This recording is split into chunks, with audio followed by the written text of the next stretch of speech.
I'd like to say a few words about the political climate in Hong Kong, because I think that does affect the press freedom climate.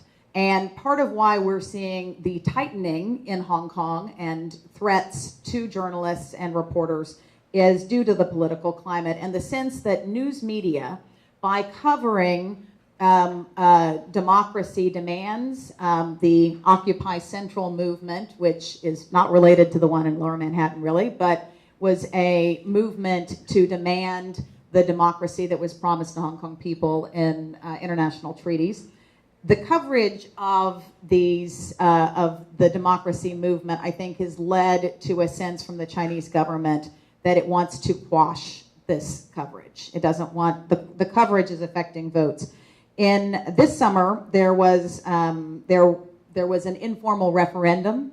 800,000 people voted, largely that they should be given the democracy they were and the true vote that they were promised in the Joint Declaration, the Basic Law, and in other ways.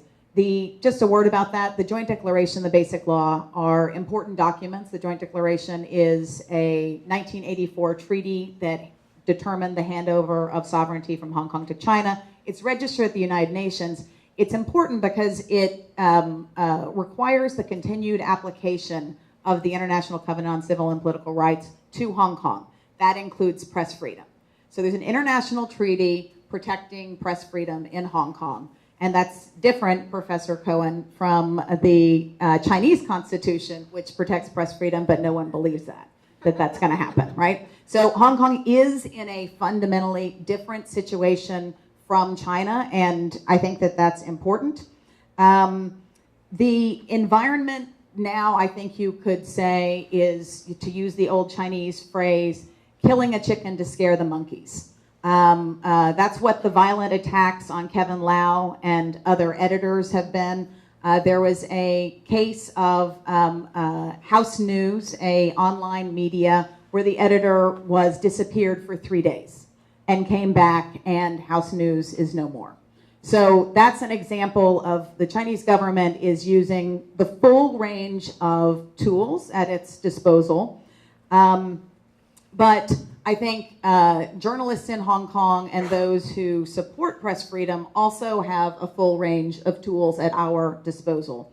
And especially the greatest friends of Hong Kong have been the journalists who have been based there.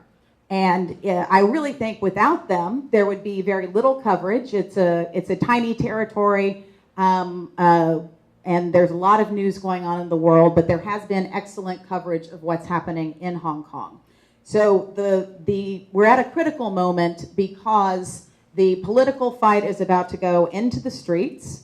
Coverage is, well, there are threats to journalists, there are threats to news organizations, there are threats to owners. But I do think that the international community and press freedom organizations have an essential role to play. If we can preserve and protect press freedom in Hong Kong, it's going to be a lot easier to improve it in China. And because Hong Kong is governed by these international treaties that expressly protect press freedom, and because international governments, the US, I don't think we can look to the UK, that's the bad news here, to do the right thing. But it is we're at a key moment for people to speak up about the situation in Hong Kong. And I did want to say that Hong Kong's role as a global city where the free flow of information, including financial information, does also give us another piece of leverage. So I wanted to, the situation in China is at, I think, probably the worst low since the post-'89 period. The situation in Hong Kong is the worst it's been since the handover. And I think, but Hong Kong, there is reason for hope. And I believe that if you can preserve press freedom in Hong Kong, you have a greater hope of seeing it in China in the future.